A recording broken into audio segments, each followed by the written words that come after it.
Hello friends. Welcome to the future success.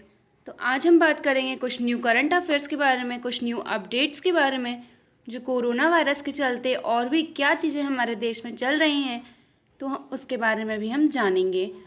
चलते हैं हमारे फर्स्ट क्वेश्चन की ओर, जो कि है विश्व प्रतिरक्षण सप्ताह 2020 का विषय क्या है। तो इसका विषय है वैक्सीन वर्क फॉर ऑल। हम जानेंगे कब मनाया जाता है। तो ये मनाया जाता है अप्रैल के अंतिम सप्ताह में। इसे प्रतिवर्ष अप्रैल के अंतिम सप्ताह में ही मनाया जाता है। तो ये हमारे लिए याद करने के योग्य है। विश्व प्रतिरक्षण सप्ताह कब मनाते हैं और इसका उद्देश्य क्या है, ये भी जानेंगे हम। तो इसका उद्देश्य है टीकाकरण के महत्व के बारे में जागरूकता बढ़ाना और सभी के लिए एक स्वस्थ जीवन को सुधारना और बनाए रखना। नेक्स्ट क्वेश्चन में चलेंगे, जो कि है विश्व मलेरिया दिवस का विषय क्या है। तो विश्व मलेरिया दिवस का विषय है zero malaria starts with me. Zero malaria starts with me. मैं डबल बार रिपीट इसलिए कर रही हूँ फ्रेंड्स, आपको याद हो जाए। लिखने की ज़रूरत तो हो वैसे ना हो, लेकिन आपको याद ज़रूर हो जाना चाहिए। अगर आप चाहें तो स्क्रीनशॉट ले सकते हैं, डाउनलोड कर सकते हैं वीडियो। और ये कब मनाया जाता है, तो हम देखेंगे ये मनाया जाता है 25 अप्रैल को, विश्व मलेरिया दिवस। इसकी शुरुआत कब और कैसे हुई, तो इसकी शुरुआत हुई थी विश्व स्वास्थ्य संगठन, जिसे हम WHO बोलते हैं, उनके द्वारा 2007 में 2007 में विश्व मलेरिया दिवस की घोषणा की गई थी। उससे पहले इसे मनाया जाता था और इससे पहले 2001 से इसे 25 अप्रैल को ही अफ्रीका मलेरिया दिवस के रूप में मनाया जाने लगा था। नेक्स्ट क्वेश्चन में चलेंगे, जो कि है भारत सरकार ने किस उद्योग को 6 महीने के लिए सार्वजनिक उपयोगिता सेवा के रूप में घोषित किया है। सार्वजनिक उपयोगिता सेवा, तो आप जान सकते हैं, थोड़ा अंदाज़ा भी हम इसमें लगा सकते हैं कि ये क्या हो सकती है।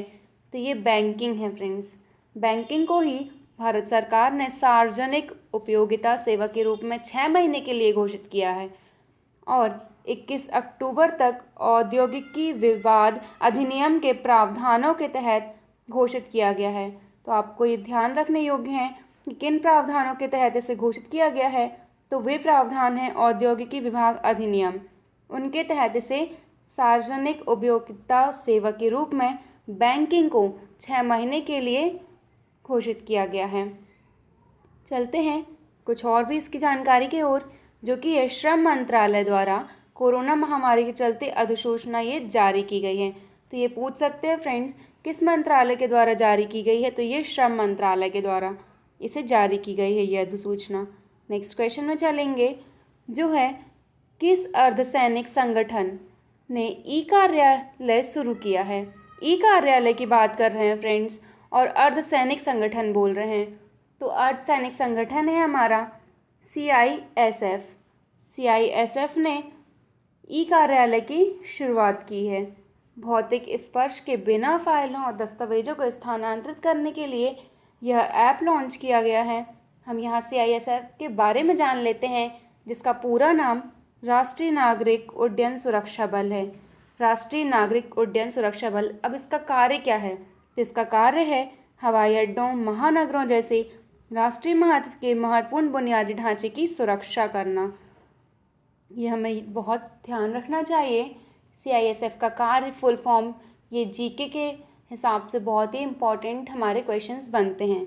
नेक्स्ट क्वेश्चन में चलेंगे, जो कि किस बैंक ने गूगल सहायक और एलेक्सा पर वॉइस बैंकिंग सेवाएं शुरू की हैं। तो ये किस बैंक ने की हैं, वो बैंक है हमारा ICICI बैंक।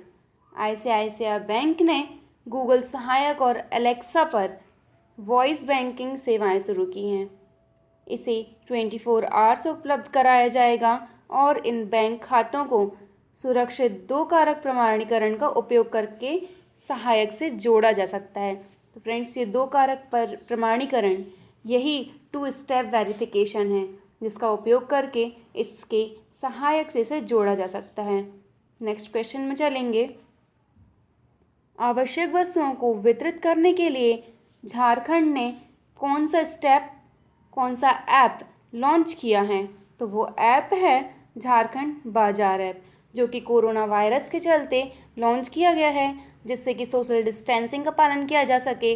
लॉकडाउन के चलते लोगों को निकलने नहीं मिल रहा है, तो लोग घर बैठे आवेदन से अपनी ज़रूरत की वस्तुओं को पा सकते हैं। इस आवेदन को खाद्य सार्वजनिक वितरण और उपभोक्ता मामलों के विभाग के द्वारा विकसित किया गया है।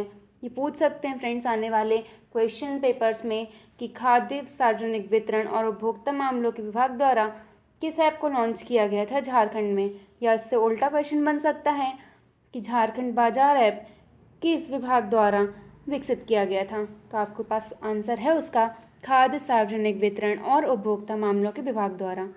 नेक्स्ट क्वेश्चन में चलेंगे, जो कि है वेस्ट टेक्सास इंटरमीडिएटेड क्या है, जो हाल ही में खबरों में था, जिसे हम WTI बोलते हैं।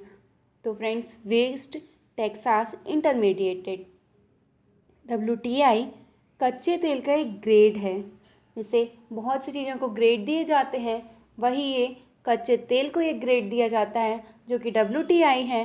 तो WTI को मीठे तेल के रूप में जाना जाता है। WTI को मीठे तेल के रूप में जाना जाता है। अब ये तेल मीठा क्यों होता है? क्योंकि इसमें 0.24 सल्फ़र होता है। 0.24% इसमें सल्फ़र की मात्रा होने की वजह से इसको ये मीठा बना देता है, और इसका कम घनत्व इसे हल्का तेल बनाता है। इसमें घनत्व की मात्रा कम होती है, इसलिए ये तेल हल्का होता है।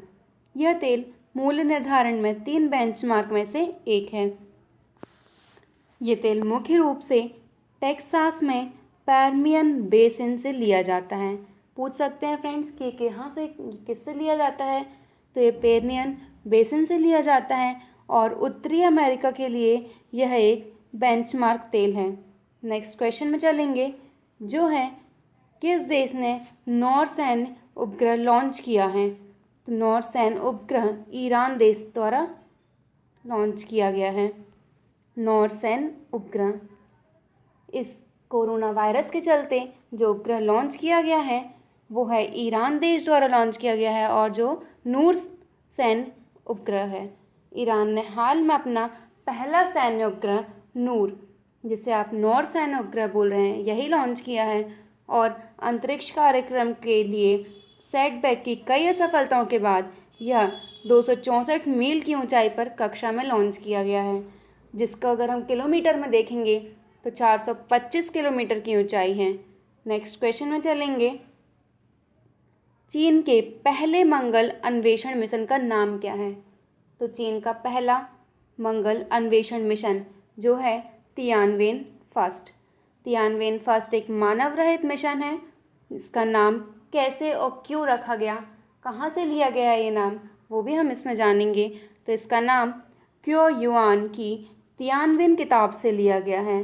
क्यो युआन की तियानवेन किताब से, जो क्वेश्चन टू हेवन में अनुवादित हो जाता है। चीन का पहला उपग्रह, ये हमारे लिए बहुत ही ज़्यादा इम्पॉर्टेंट है, याद करना। सारे उपग्रह, सारे जो लॉन्च किए जाते हैं, हमें पढ़ना आवश्यक होता है। पूछते हैं करंट अफेयर्स में, तो चीन का पहला उपग्रह है डोंगफोंगहिन फर्स्ट। डोंगफोंगहिन 1 चीन का पहला उपग्रह है। इसे 1970 में लॉन्च किया गया था।